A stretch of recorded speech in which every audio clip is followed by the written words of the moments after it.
एक राजा बड़े धर्मात्मा, न्यायकारी और परमेश्वर के भक्त थे। उन्होंने ठाकुर जी का मंदिर बनवाया और एक ब्राह्मण को उसका पुजारी नियुक्त किया। वो ब्राह्मण बड़ा ही सदाचारी, धर्मात्मा और संतोषी था।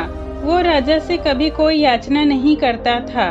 राजा भी उसके स्वभाव से बहुत प्रसन्न थे।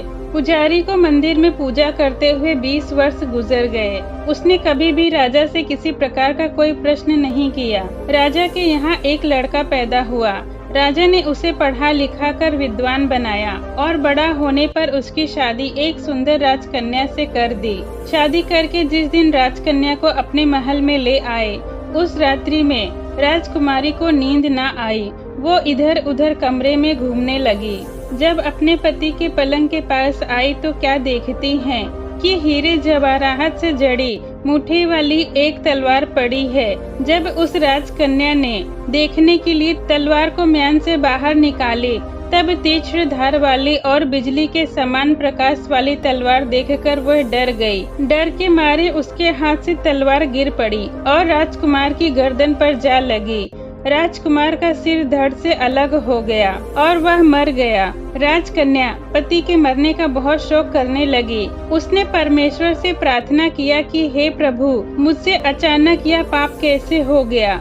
पति की मृत्यु मेरे ही हाथों हो गई। आप तो जानते ही हैं, मैंने ये जानबूझकर नहीं किया, परंतु सभा में मैं सत्य न कहूँगी, क्योंकि इससे मेरे माता पिता और सास ससुर को कलंक लगेगा तथा इस बात का कोई विश्वास भी न करेगा। प्रातः काल में जब पुजारी कुएं पर स्नान करने आए तो राजकन्या ने उनको देखकर विलाप करना शुरू किया और इस प्रकार कहने लगी, मेरे पति को कोई मार गया। लोग इकट्ठे हो गए और राजा साहब आकर पूछने लगे, किसने मारा है? वो कहने लगी, मैं नहीं जानती कि वो कौन था, परंतु मैंने उसे ठाकुर जी की मंदिर में जाते हुए देखा था। राजा समेत सब लोग ठाकुर जी के मंदिर में आए तो ब्राह्मण को पूजा करते हुए देखा। उन्होंने उसको पकड़ लिया और पूछा, तूने राजकुमार को क्यों मारा?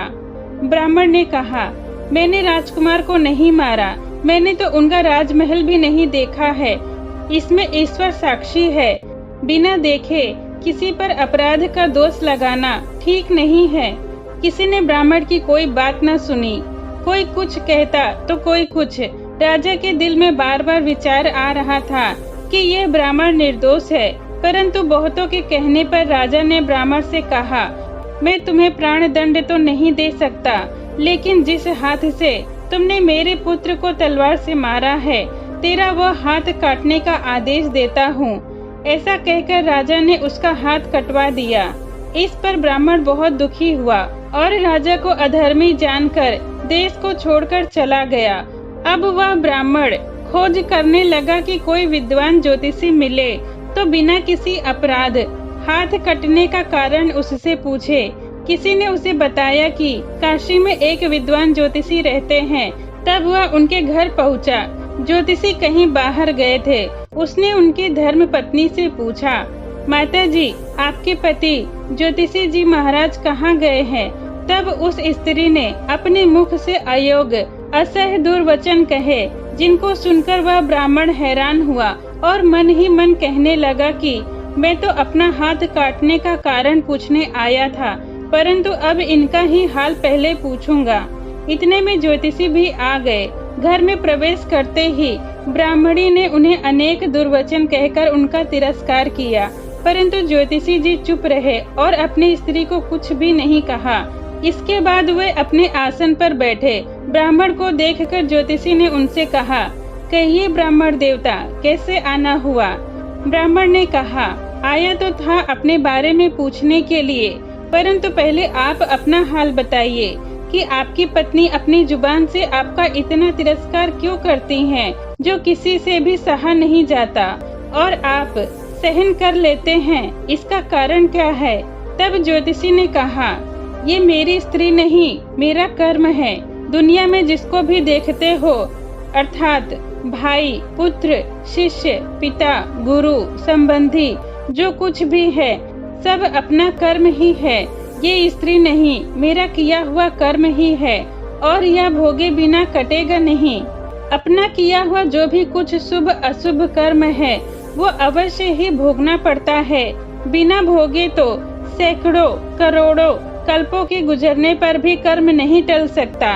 इसीलिए मैं अपने कर्म को खुशी से भोग रहा हूँ और अपनी स्त्री की ताड़ना भी नहीं करता, ताकि आगे इस कर्म का फल न भोगना पड़े। तब ब्राह्मण ने पूछा, महाराज आपने ऐसा क्या कर्म किया था?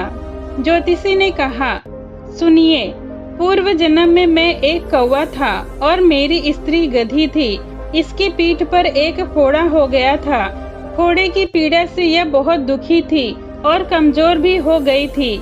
मेरा स्वभाव बड़ा दुष्ट था, इसीलिए मैं इसके फोड़े में चोंच मारकर इसे ज्यादा दुखी करता था। जब दर्द के कारण ये कूदती थी तो इसकी हालत देखकर मैं खुश होता था। मेरे डर के कारण ये बाहर नहीं निकलती थी, किंतु मैं इसको ढूंढता फिरता था। ये जहाँ मिले वहीं इसे दुखी करता था। आखिर मेरे द्वारा बहुत सताए जाने पर त्रास होकर ये गांव से 10-12 मील दूर जंगल में चली गई। वहाँ गंगा जी के किनारे सघन वन में हरा भरा घास खाकर और मेरी चोटों से बचकर सुख पूर्वक रहने लगी। लेकिन मैं इसके बिना न रह सका। इसको ढूंढते ढूंढते मैं उसी वन में जा पहुंचा और वहां इसे देखते ही मैं इसकी पीठ पर जोर से चोंच मारी तो मेरी चोंच इसकी हड्डी में चुभ गई। इस पर इसने अनेक प्रयास किया, फिर भी मेरी चोंच न छूटी। मैंने भी चोंच निकालने का बड़ा प्रयत्न किया, मगर मेरी चोंच न निकली। पानी के भय से ही यह दुष्ट मुझे छोड़ेगा, ऐसा सोचकर ये गंगा जी में प्रवेश कर गई, परंतु वहाँ भी मैं अपनी चोंच निकाल न पाया। आखिर में ये बड़े प्रवाह में प्रवेश कर गई। गंगा प्रवाह तेज होने के कारण हम दोनों ही बह गए और इसी बीच में ही हमारी मृत्यु हो गई। तब गंगा जी के प्रभाव से ये तो ब्राह्मणी बनी और मैं बड़ा भारी ज्योतिषी बना। अब वही मेरी स्त्री हुई जो इस जन्म में अपने मुख से गाली निकालकर मुझे दुख देती है, और मैं भी अपने पूर्व कर्मों का फल समझकर सहन करता हूँ। इसका दोष नहीं मानूंगा, क्योंकि ये मेरे ही किए हुए कर्मों का फल है, इसीलिए मैं शांत रहता हूँ। अब आप अपना प्रश्न पूछो। ब्राह्मण ने अपना सब समाचार सुनाया और पूछा, अधर्मी पापी राजा ने मुझ निरपराध का हाथ क्यों कटवाया? ज्योतिषी ने कहा, राजा ने आपका हाथ नहीं कटवाया, आपके कर्म ने ही आपका हाथ कटवाया है। ब्राह्मण ने पूछा, वो किस प्रकार? ज्योतिषी ने कहा, पूर्व जन्म में आप एक तपस्वी थे और राजकन्या एक गाय थी, तथा वो राजकुमार एक कसाई था। वो कसाई जब गाय को मारने लगा तब वो अपनी जान बचाकर आपके सामने से ही जंगल में भाग गई। पीछे से कसाई आया और आपसे पूछा कि इधर कोई गाय तो नहीं आई है। आपने प्रण कर रखा था कि झूठ नहीं बोलूंगा, अतः जिस तरफ गाय गई थी उस तरफ आपने हाथ से इशारा किया तो उस कसाई ने जाकर गाय को मार डाला। गंगा के किनारे वह उसकी चमड़ी निकाल रहा था। इतने में ही उस जंगल में से शेर आया और गाय एवं कसाई दोनों को मारकर खा गया। उनकी बची हुई हड्डियां गंगा के किनारे ही पड़ी हुई थी, जो गंगा में बह गई।